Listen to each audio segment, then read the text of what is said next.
Wait a minute, the black man, but the Chinese? Like, I don't understand. Asians were black. The Japanese, the Chinese, the Koreans. Onyo hasayo.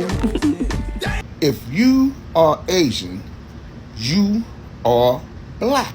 So yes, Japan, Jimuteno and his people were Negro people who came and conquered Japan, okay? Yes, very, very powerful stuff, okay? This history is something that you will not learn in school, I'm sorry. You will not see it in movies, you will not see it on TV shows or documentaries. This stuff is not being taught. There's Vietnamese who look just like us. Yeah. They have the Asian phenotype, okay? The face structure, but the skin tone and the hair is just like us. I remember speaking to some elders who served in Vietnam. They said we brought some of those prisoners of wars on the truck, and they look like they could have been from North Philly or South Bronx. The Cambodians look just like us. Even in China, there's certain places you can go where the Chinese are black skinned with nappy hair. Again, the Asian face structure, but totally African because we're the first to settle China. Black people are in China. This is a picture of a community of black people in China less than 100 years ago, but there has been history going back all the way to 813 AD, although they were presented as gifts to the Tang Emperor, but they have been in China this whole time. Dark-skinned people are the aboriginals of every continent. It's crazy how they hide all our histories, because if we didn't do our own research, a lot of us would never notice. It's crazy how they be trying to hide the truth. These guys are actually Japanese, and they tried to hide their existence. The Ainu are the original people of Japan, living in Hokkaido for at least 14,000 years before anyone else ever arrived. They look completely different from what we picture when we think Japanese. They have full beards on the men, lip tattoos on the women, a completely separate language and spirituality. And then the Meiji government showed up. In 1899, they passed a law that confiscated Ainu land, banned their language, and banned their religion, all under the name of protection. The crazy part is, the Japanese government then flooded Hokkaido with settlers until the Ainu were outnumbered in their own home. Their language is now extinct, and Japan's own deputy prime minister said as recently as 2020 that Japan has always been one ethnic group. Japan only officially recognized the Ainu as indigenous in 2019. People have spent centuries trying to bury this. Japan had black kings and dark-skinned black women queens. This is what they didn't tell you in school. Before they bleached the bloodline in the Meiji dynasty, you had the Kuro, the black kings. Yeah, look it up. Kuro means black, means king. Same word they use now for black paint. It used to mean us. Back then, ever heard of the Jomon, the people with thick hair, dark skin, and broad faces? Very broad nose. Those are from the original islanders, y'all. Every archaeologist worth their student loans knows it, but they don't want to admit it. The bones don't lie, but the university paychecks do. Now, the Tohoku dynasty, they literally found Afro-textured hair impressions in ancient pottery. Yes, receipts, literally. Then you had the Satsuma and Ryukyu noble dynasty. This is Black AF history. It goes into all of these things, the things they did not teach you in school, what they lied to you about. This talks about it. Now, these people traded with Africa and with Indonesia, and before Europe could even spell ship, you want sources, look at Portuguese travel logs from the 1500s, you guys. That's what this book talks about. That's why it's so important. They describe the rulers as brown and tattooed like Moors. They describe the rulers as brown and tattooed. And don't get me started on the black Buddhist monks coming from Sri Lanka and India. They're the ones who taught martial arts, y'all, before Bruce Lee became the master. Yes, they were pale, bald in Kung Fu movies, but they had white skin that was, basically brightened and lightened by Hollywood and made to look like they were lighter than they were. And that's why skin bleaching and skin lightening is so big there, because of the racism. Systemically, the racism in that area is insane, and it all goes back to white supremacy. The Moorish monarchs who ran the Silk Road before silk even had a price tag. Like, there's so much here. Black race, it is a race that should be respected. It is a race that has given birth to all other races. Around 2000 and 2001, a Chinese genetist, Professor Jin Lee, together with his team, they have analyzed chromosomes from samples that were collected from Chinese population and East Asian population. At the end of their research, they concluded that all Chinese people originated from black people. Their ancestors, their aboriginals, used to be black. The main history books that were written in the 1700s and the 1800s, it talks about how the aboriginals of Japan were black. In fact, the original samurai, those are the fighters from Japan, they were black. But the same race that has given birth to some of the strongest civilizations in the world history is the same race that is disrespected, that is looked down on. The same people who have given birth to all other people around the world are the same people who are not appreciated, who are not given their credit. The world has been doing its best to erase that race, as if it is not the parent of all other races. When you look at how Asian migrants in the USA disrespect black Americans, you will wonder whether these people are aware of the fact that their ancestors were black. Let's pass through these clips that I've put together for y'all to watch. Listen to what these people are saying. Many of what is being said here are backed with research. Others are just people's opinions. I want you to contribute to the conversation by dropping your opinions down there in the comment section. And remember that the video is for educational and awareness purposes. For you to say the first Chinese may have been black, you just erased your own people and history and gave the Wabos the history. You have no honor. So first of all, I just had to Google Wabo, and it means wannabe aboriginals. Make of that what you will. So this guy's upset because I talked about the research findings of Professor Jin Li of Shanghai's Fudan University, indicating that there is ancient black ancestry among the Chinese people. This professor talks about ancient migration patterns between Africa and Asia dating back some 60,000 years. And you can even see the likeness today when you compare the features of Chinese people and the Khoisan people of South Africa. The Khoisan people in southern Africa, who are considered the oldest surviving civilization on Earth. And you'll notice some very striking similarities in their facial features with the Chinese. These people look like some of my uncles and aunties. The Chua, who are these people? The San, the Khoi, they are the oldest people on the planet Earth. Their DNA is the original Homo sapien sapien. And everybody who's on this planet is a child of them. If you go all the way out to Japan, China, the South Pacific, all of these places, these are the people that moved out of Africa, and you can see them as hunters and gatherers. You see them in family clans. You see them as musicians. We're mostly all taught one version of history, but that learning should never stop, and we should always be open to new information. And when we explore new information, I don't think it erases anything, it just adds to the richness of our history. And surely, if we learn that we might be more closely connected than we realized.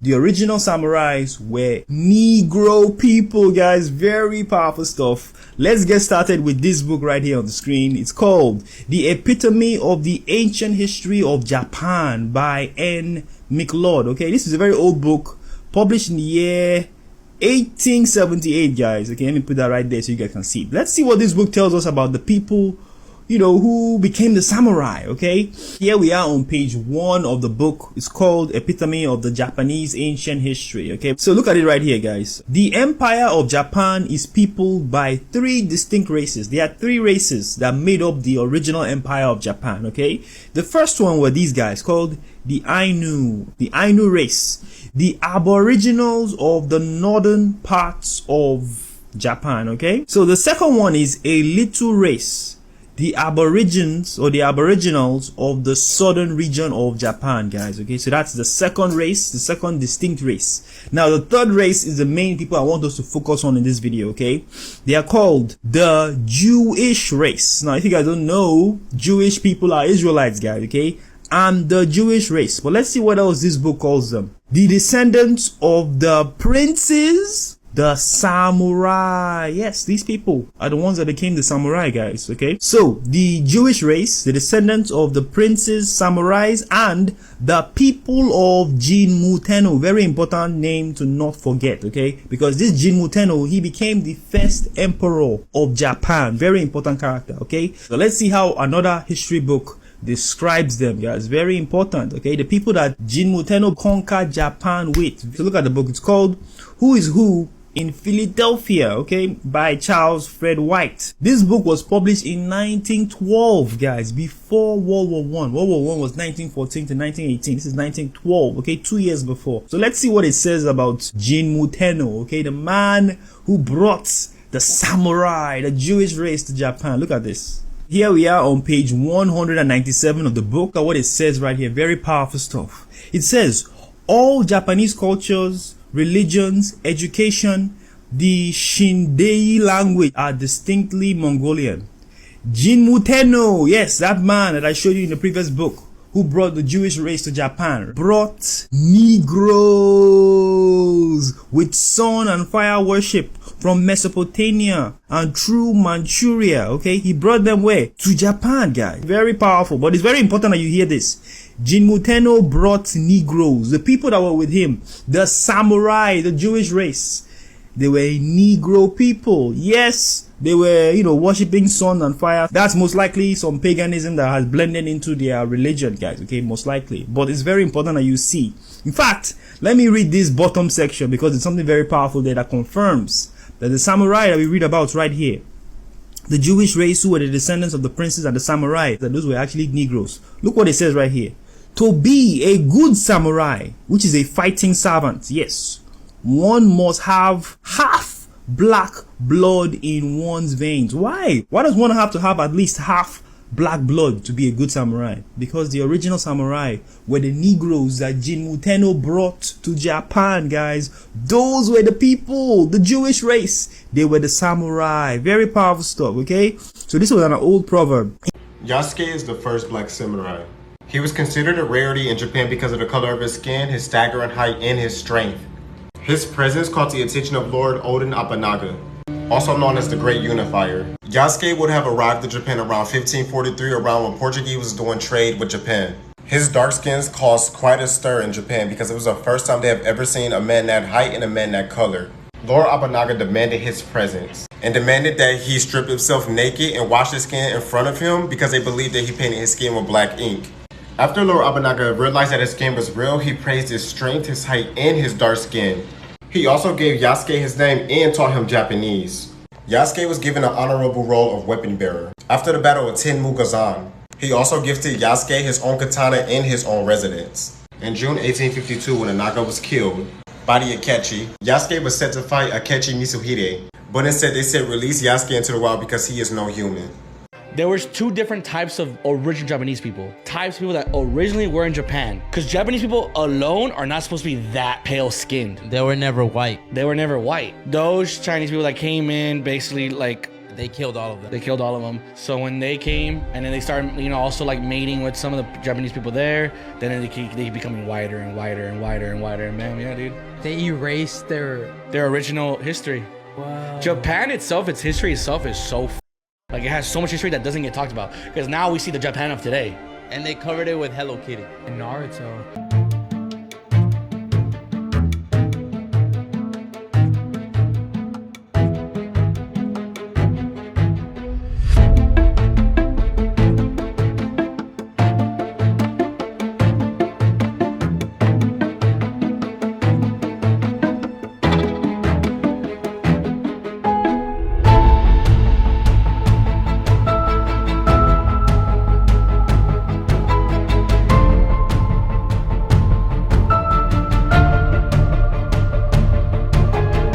guys are actually Asian, and they're the original Malaysians. They're called the Orange Asli. It literally means original people in Malay. Their ancestors were in Southeast Asia more than 50,000 years ago, long before anyone else. Dark skin, curly hair, ancient genetics that link back to the first humans to ever leave Africa. They were there before the Malays, before Chinese, before anyone who has a part in Malaysia today. And the government has spent decades pushing them off their land. The crazy part is, under Malaysian law, they're legally classified as trespassers on their own land. When someone wants their land, the government can send in a bulldozer. No court, no vote, just gone. Nearly 77% of them live below the poverty line in the country that they built. If you want to find out more hidden Asian history, make sure you drop that follow. As the caption says, these are Korean men. One thing that is distinctive about Korean men is the type of wide-brimmed black hat worn at this time in Korea. Here are more Korean men at the turn of the century. Alright, I really like this photograph of this Fuchao woman from Fujian province, Japan. She reminds me of an AKA black woman that I know who has very similar features. Here are two Fuchao women that appear to be nurses. I really love that there has been photographic evidence that has been shared. It makes it a lot easier to prove my point. Okay, so here we can see a Vietnamese orphanage from the late 1800s. You will notice a range of complexions and also some white children, probably missionaries' kids. Here is a group of Aboriginal Montagnard people from Vietnam. I remember reading about some of them aligning with the US forces against the Viet Cong during the Vietnam War, although never did they mention their very dark complexions. So here's a photo of a young girl from Lao Cai, North Vietnam. Not what you think of regarding people of North Vietnam today. The people they show on TV today are very pale in complexion. Unfortunately, I believe the original people have been mixed and pushed towards valuing lighter skin. Alright, here's a young Cambodian soldier. Check out his deep, swarthy complexion.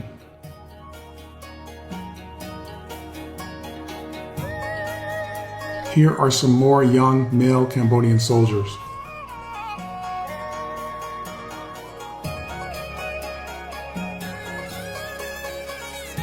Here again are some more young Cambodian men. Their complexions are even deeper and swarthier than the two previous photos.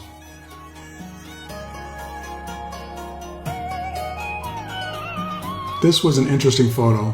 This was labeled as a Cambodian aristocratic boy, basically meaning his family had some wealth.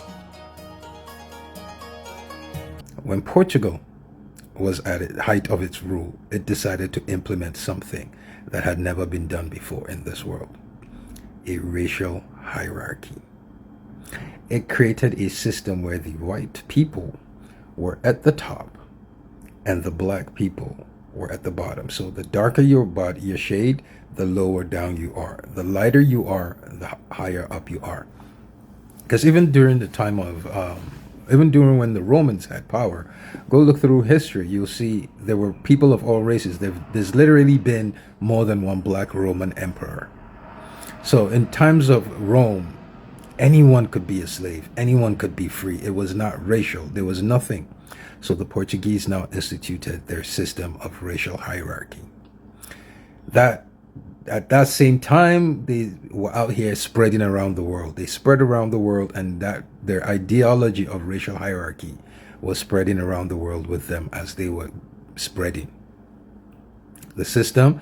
And then eventually the Spaniards, then the British, all of these people, all European, refused to take away the system because it benefited them, because the system the Portuguese instituted, the system of racial hierarchy with white people at the top, black people at the bottom, it benefited Europeans.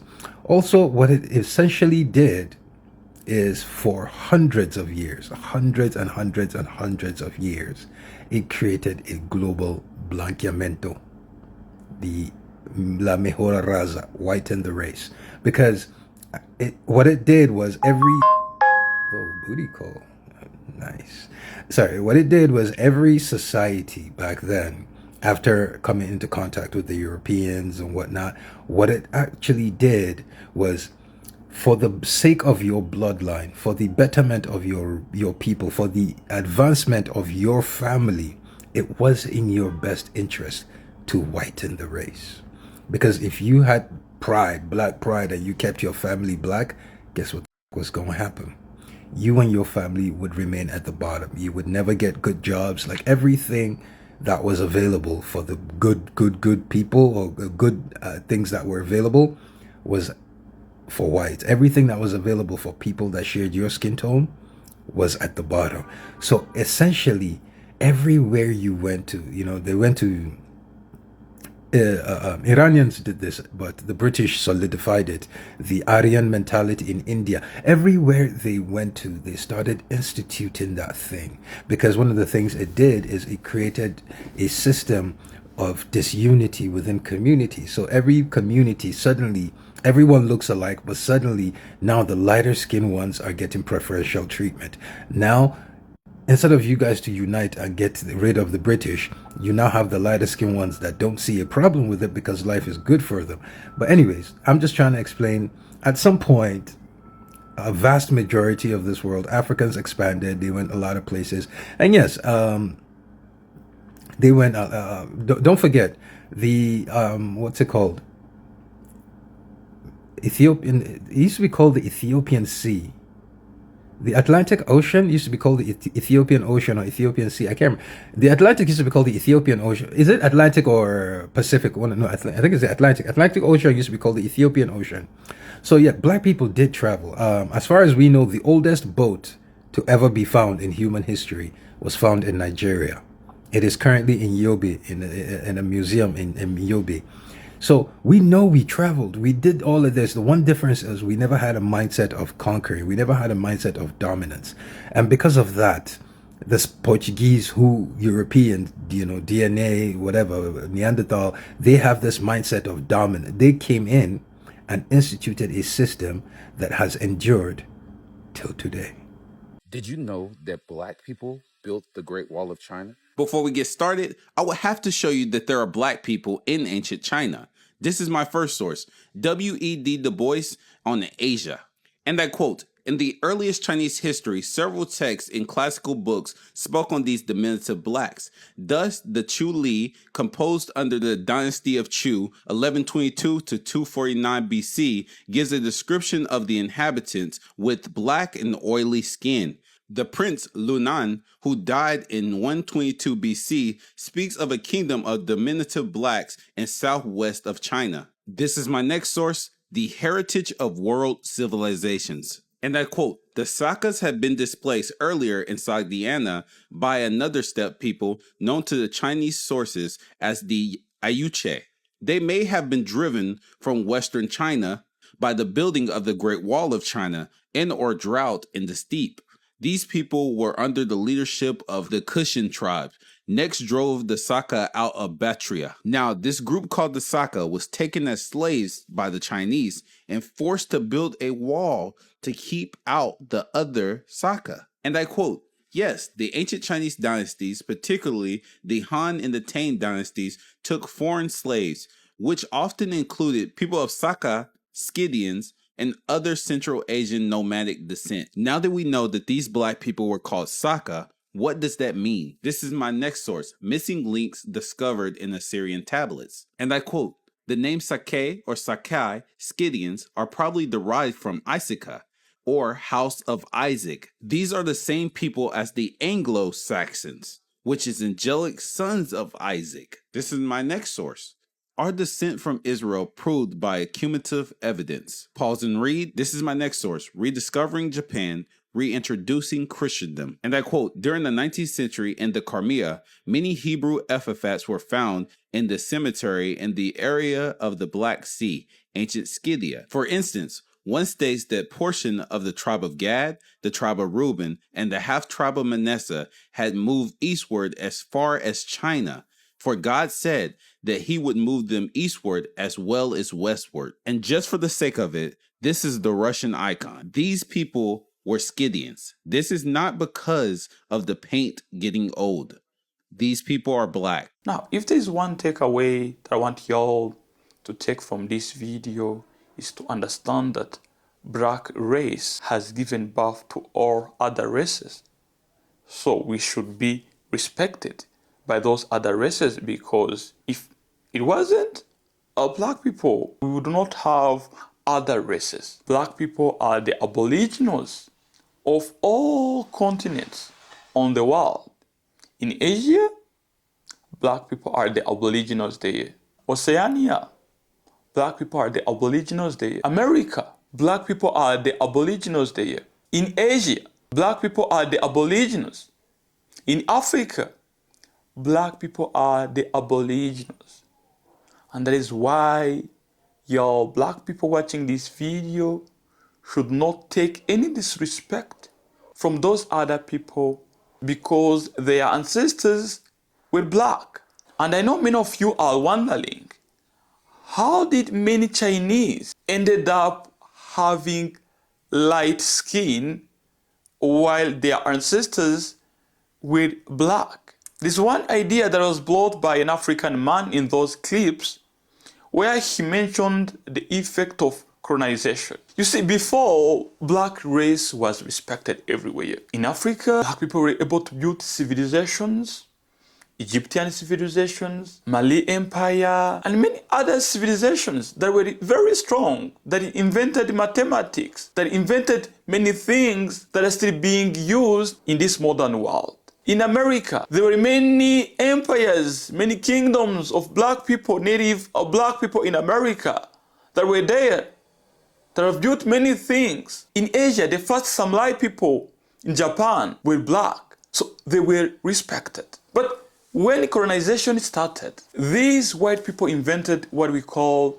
racial hierarchy, where they put white skin at the top, darker skin at the bottom. The lighter you were, more access to opportunities and many other benefits. So this pushed people who were black to lighten their skin.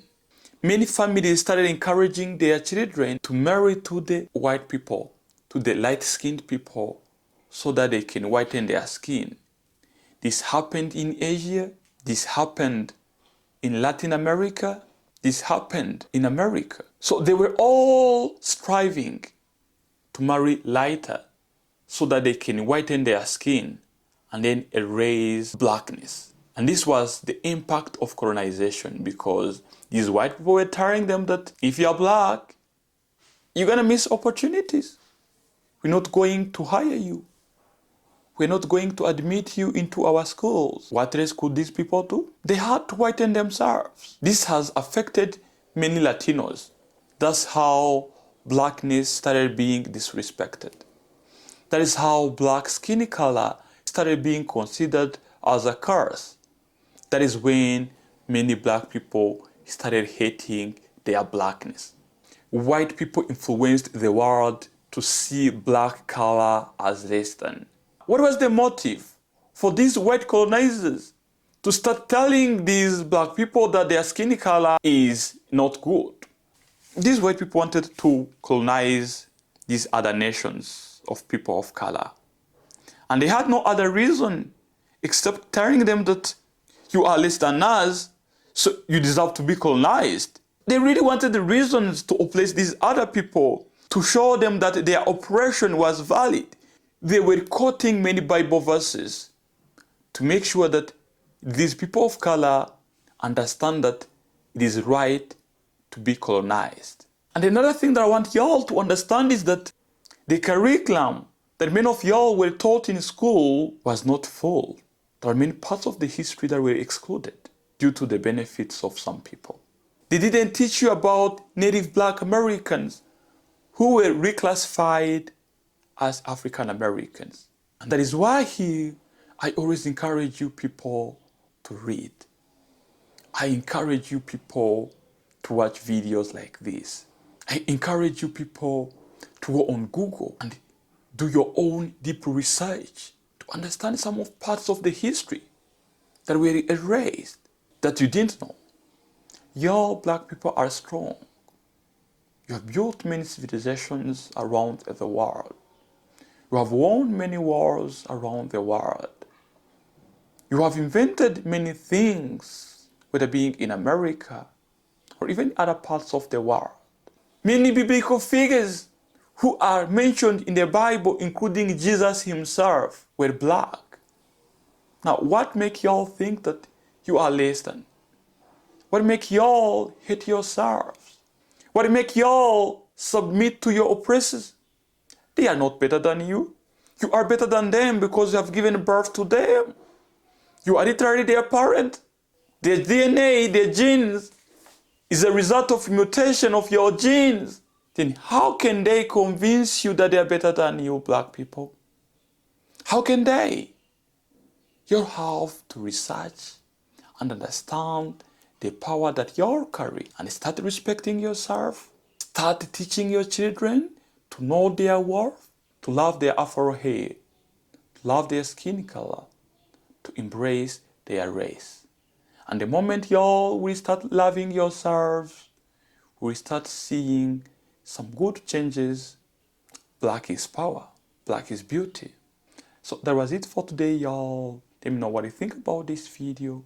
If you find it interesting, make sure you hit on the like button, subscribe if you have not yet subscribed, and share this video to your friends, your family members, or anybody who would find it interesting.